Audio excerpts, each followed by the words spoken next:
Hello student, आज हम आप लोग के सामने एक ऐसा प्लानिंग लेकर के आए हुए हैं, एग्ज़ाम प्रिपरेशन प्लान जिसका नाम है। वो आपके एग्ज़ाम को बेहतर से बेहतर बनाने के लिए पूरा फॉर्मेट तैयार किया गया है कि आपका जो एग्ज़ाम है वह काफ़ी अच्छे ढंग से हो जाए और उस एग्ज़ाम में आप बेहतर से बेहतर नंबर पा सकें। इसी को ध्यान में रखते हुए इस फ्रेमवर्क को, इस फॉर्मेट को तैयार किया गया है, जो कि आपके एग्ज़ाम की प्रिपरेशन जो कि आप इस समय चल रही है, आप बोर्ड की एग्ज़ाम होने वाली है आपकी या अदर कोई भी एग्ज़ाम आने वाली है आपकी, चाहे वो कॉम्पिटिटिव है चाहे जो भी एग्ज़ाम है, तो उसकी जो भी आपकी प्रिपरेशन चल रही है उसमें आपको ये बहुत ही हेल्प करने वाला है। एक रिवीजन शेड्यूल है, आप ध्यान से देखिए इस पेज को। इसमें बना हुआ है आपका exam preparation plan. Exam preparation plan में नीचे दिया गया है रिवीजन शेड्यूल, और इस रिवीजन शेड्यूल जो है आपका उसमें दिया गया है सब्जेक्ट और क्लास। तो जो भी आपका सब्जेक्ट है और जो भी आपका क्लास है उसमें आप भर सकते हैं और रिवीजन के लिए आप इसको तैयार कर सकते हैं।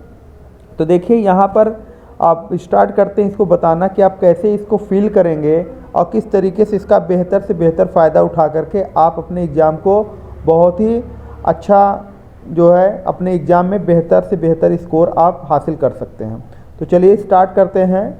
इसमें देखिए दिया गया है यूनिट। अगर आप एनसीईआरटी की बुक उठाएंगे या कोई भी बुक उठाएंगे तो उसमें आपको यूनिट दिया रहता है। मान लीजिए अगर आपको यूनिट नहीं समझ में आ रहा है तो ये समझ लीजिए कि ये इसकी जगह पर ये लेसन है, जिस लेसन को आपको पढ़ना है।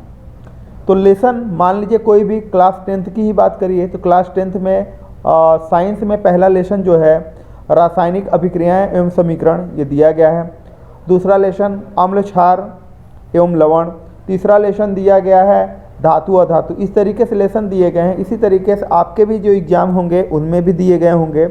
तो फिलहाल उसमें जो भी आपका लेसन है उसको आप लिखिए और उसके बाद उसमें आपके कई मोस्ट इम्पॉर्टेंट टॉपिक होंगे एग्ज़ाम से रिलेटेड, जो आपने गेस किया होगा या आपके टीचर्स ने आपको गेस करके दिया होगा। उस इम्पॉर्टेंट टॉपिक को आप इसमें लिख दीजिए और थोड़ा इस आकार का यानी साइज़ का आप ध्यान दीजिए कि कितने साइज़ में, क्योंकि आपको इस पेज को एकदम रफली नहीं कर देना है, थोड़ा छोटे साइज़ में लिखेंगे जिससे कि एडजस्ट हो जाए, 5-7 टॉपिक आपका इसमें एडजस्ट हो जाए। तो ये मोस्ट इम्पॉर्टेंट टॉपिक आपको लिखना है किसी में। जैसे मान लीजिए आपको पहला ही कोई लेसन है जैसे अम्ल क्षार लवण, तो आपको याद करना है अम्ल क्षार लवण की परिभाषा याद करना है, उसका उदाहरण। तो आप क्या सीधा सीधा उसमें पॉइंट में लिखिए अम्ल क्षार लवण, बस इतना लिख दीजिए। आप खुद परिभाषा और उदाहरण या जो भी चीज़ें रहेंगी उसके प्रकार सब चीज़ें आप खुद उसको पढ़ोगे, पूरा डिटेल उसमें लिखने की ज़रूरत नहीं है। तो चलिए ये पॉइंट भी आपको क्लियर हो गया। अगला पॉइंट आपको दिया गया है इस पेज में, देखिए ध्यान से, उसमें दिया गया है टाइम टेकिंग। टाइम टेकिंग का मतलब ये है कि कितना समय जो है वो आपका ये जो टॉपिक आपने सिलेक्ट किया है, जैसे अम्ल क्षार लवण का परिभाषा और उदाहरण सहित आपको याद करना है, तो कितना समय वो लेगा। तो मान लीजिए आपने अपने हिसाब से आप तय करिए कि मान लीजिए 20 मिनट लगेगा, 30 मिनट लगेगा, और जितना समय आप उसमें लिख दीजिए। जब भी आप पढ़ने के लिए बैठिए, चाहे जिस टाइम भी पढ़ने के लिए बैठिए, उस टाइम में 1-2 टॉपिक को डिसाइड करिए कि कितना टाइम लगेगा, और फिर उसको पढ़ने के लिए आप एकदम उस टाइम पर ध्यान दीजिए कि 30 मिनट अगर हमने डिसाइड किया है तो 30 मिनट के अंदर होना चाहिए। 45 मिनट डिसाइड किया है तो 45 मिनट के अंदर होना चाहिए। तो टाइम टेकिंग यानी कितना समय वो लेगा टॉपिक हमारा पढ़ने में, याद करने में, लर्न करने में। आगे अगर देखिए ध्यान से टाइमिंग लिखा हुआ है। टाइमिंग का मतलब क्या है? टाइमिंग का मतलब जिस समय आप पढ़ने के लिए बैठ रहे हैं, तो मान लीजिए आप 12 बजे पढ़ने के लिए बैठ रहे हैं, 2 बजे, 4 बजे, मान लीजिए आपका टाइम क्या है 4 बजे, तो 4 बजे और आपने टाइम डिसाइड किया है कि 4:30 मिनट टाइम टेकिंग में आपने लिखा है, तो उसके आएगा 4 बजे से लेकर के 4:30 तक। इतने समय तक आपका हो जाना चाहिए। बाई चांस अगर 2-5 मिनट आपका आगे पीछे होता है कोई दिक्कत नहीं, कम से कम उतने समय में आपका कंप्लीट तो हो जाएगा। तो इस तरीके से आप टाइमिंग लिखेंगे। आप मान लीजिए 12 बजे पढ़ने के लिए बैठ रहे हैं तो 12 बजे से 12:30। तो आपको ये टाइमिंग का जो है ये समझ में आ गया होगा। उसके बाद देखिए ध्यान से आगे के टॉपिक जो है उसमें केवल आपको टिक करना है। तो ओनली रीड क्या दिया गया है? Only read. ओनली रीड का मतलब क्या है कि केवल आपने उस चीज़ को पढ़ा है यानी याद किया है एक बार, न तो उसको लिखा है, न तो टेस्ट दिया है, न तो कुछ हुआ है, केवल आपने याद किया है। तो अगर आपने उसको केवल याद किया है तो उसको टिक कर दीजिए, और नहीं याद किया है और वो आपका मोस्ट इंपॉर्टेंट टॉपिक है तो निश्चित है उसको याद कर लीजिए, फिर इस पर टिक करिएगा। उसके बाद आपका दिया है ओनली राइट, यानी याद कर लिया, अभी याद कर लिया, उसके बाद अगर आपने उसको लिख लिया याद करके, फिर आपने क्या किया, उसको लिख लिया, तो इसका मतलब आप उसको ओनली राइट पर टिक करेंगे। और अगर ऐसा नहीं किया आपने ना, अगर आपने ऐसा नहीं किया है तो आप उसको पहले याद करके लिखिए और लिखने के बाद तब इसको टिक करेंगे। उसके बाद बहुत से ऐसे टॉपिक होंगे आपके स्कूल में, कॉलेज में, कोचिंग में आपने टेस्ट दिया होगा। टेस्ट में अगर वो टॉपिक आपने टेस्ट दे चुके हैं तो इसमें टिक करिए, और नहीं टेस्ट दिए हैं तो आप अपने घर पर खुद समय डिसाइड करके, 1 घंटे का समय है, आप अपने घर पर खुद टेस्ट दीजिए और अपने कॉपी को खुद के नोट से मिलाइए कि हमारा सही है या गलत। अगर सही है तो बहुत अच्छी बात है, और अगर उसमें कुछ मिस्टेक है तो उसको आप दोबारा रिवीजन करके दोबारा टेस्ट दीजिए। इस तरीके से आप खुद सेल्फ इवैल्यूएशन करेंगे और अपने काम में, अपने टॉपिक में जो चीज़ें आपने अच्छे से याद करके उसे आप अच्छे से लिख सकते हैं, और यही हैबिट आपकी एग्ज़ाम में भी काम आएगी। तो इसलिए आपने टेस्ट दे दिया। अगला टॉपिक देखिए क्या लिखा गया है, exam before day. Exam before day का मतलब क्या है कि एग्ज़ाम के पहले के दिनों में जो आपकी तैयारी हो रही है वो कैसी है। तो एग्ज़ाम बिफोर डे यानी 1 महीने का समय है, 1.5 महीने का समय है एग्ज़ाम में, तो आपने उसको दोबारा रिवीजन किया कि नहीं था और टेस्ट दिया है। तो अभी प्रेजेंट टाइम में आप उसको पढ़ रहे हैं कि नहीं पढ़ रहे हैं, तो आप उसको पढ़ करके अगर आप रिवीजन कर लेते हैं कुछ दिन पहले, यानी 1 महीने पहले मैक्सिमम, तो आपने रिवीजन कर लिया तो ठीक है, टिक करिए। नहीं किए हैं तो उस कॉलम को छोड़ दीजिए, जब आप उसको रिवीजन कर लीजिएगा तो टिक करिएगा।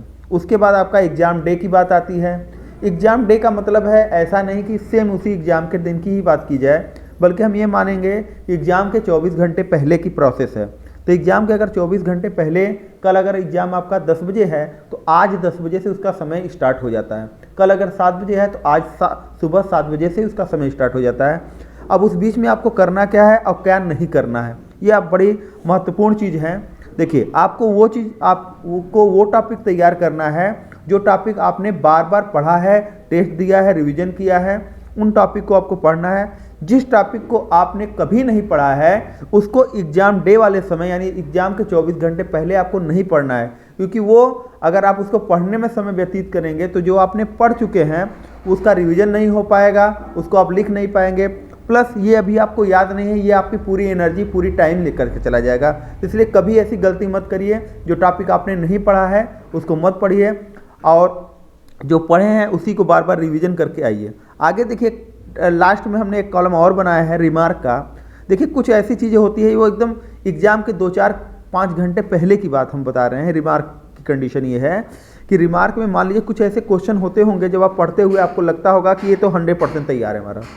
कुछ ऐसा होता होगा कि ये उसको हमें एग्ज़ाम में देख करके जाना है।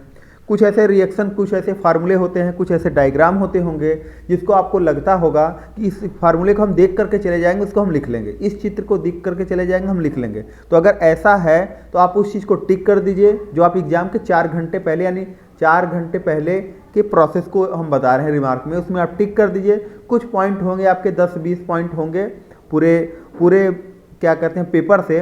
तो अगर ऐसे 10-20 पॉइंट हैं जिसको आपको देखना कंपलसरी है 2-4 घंटे पहले, उसको आप टिक कर दीजिए, और एग्ज़ाम से 2-4 घंटे पहले आप उसको ज़रूर देख करके अपने एग्ज़ाम में जाइए। तो ये इतने चीज़ों को अगर आप फॉलो कर देते हैं, जितनी चीज़ों को बनाया गया है आपके एग्ज़ाम प्रिपरेशन प्लान को अगर आप फॉलो करते हैं तो निश्चित है कि आप अपनी परीक्षा में एक अच्छा अंक प्राप्त कर सकते हैं। अब देखिए, एक चीज़ और हम बताना आपको चाह रहे थे कि जो आप ये क्या कहते हैं एग्ज़ाम प्रिपरेशन प्लान का ये जो फ्रेमवर्क है, जो फॉर्मेट है, इसको आप कहाँ पर रखेंगे। तो इसको आप अपने स्टडी टेबल के ऊपर रखेंगे, और ये आपको अवेयर करता रहेगा। जब आप टॉपिक को लिखे रहेंगे और उसमें टाइम सेट करके आप पढ़ते रहेंगे तो ये आपको हमेशा बताता रहेगा कि इतनी टॉपिक को हम पढ़ चुके हैं और इतने टॉपिक अभी हमको पढ़ना बाकी है। तो ये आप जब टिक किए रहेंगे तो आपको कॉन्फिडेंस भी बताएगा कि हमारे पास इतने इंपॉर्टेंट टॉपिक थे और हमने इतने इंपॉर्टेंट टॉपिक को पढ़ लिया है। ये भी आपको बताता रहेगा, और ये भी आपको सचेत करता रहेगा कि अभी तक आपने इतने टॉपिक को नहीं पढ़ा है, इतने टॉपिक पढ़ना बाकी है, और उसकी प्लानिंग करके आप तुरंत पढ़ेंगे। तो निश्चित है अगर आप इस चीज़ को फॉलो करते हैं तो आप निश्चित ही है कि आपका एग्ज़ाम में एक भी क्वेश्चन छूट नहीं सकता है और आपका एग्ज़ाम निश्चित ही बेहतर जाएगा। अब ये चीज़ आप चाहें तो अपने कोर्स में अप्लाई कर सकते हैं, क्लास 11, 12, 10, 9 जो भी आपका क्लास चल रहा है उसमें अप्लाई कर सकते हैं। इसको आप चाहें तो आपकी जो कॉम्पिटिटिव एग्ज़ाम है उसमें अप्लाई कर सकते हैं। जिसमें भी आप अप्लाई करना चाहें आप अप्लाई कर सकते हैं। यूनिट की जगह पर लेसन आप समझ लीजिए और सब सीरियल वाइज सभी चीज़ें वैसे ही रहेंगे। तो आप इसको आप करेंगे तो निश्चित है कि आप बहुत जल्दी बहुत तेज़ी से याद करने लगेंगे उन टॉपिक को और बहुत जल्दी से दोहरा करके आप उसको दोबारा रिवीजन भी कर लेंगे। ये पूरा रिवीजन शेड्यूल जो है आपकी परीक्षा में आपके अंक को लाने के लिए बहुत ही अचूक मंत्र है।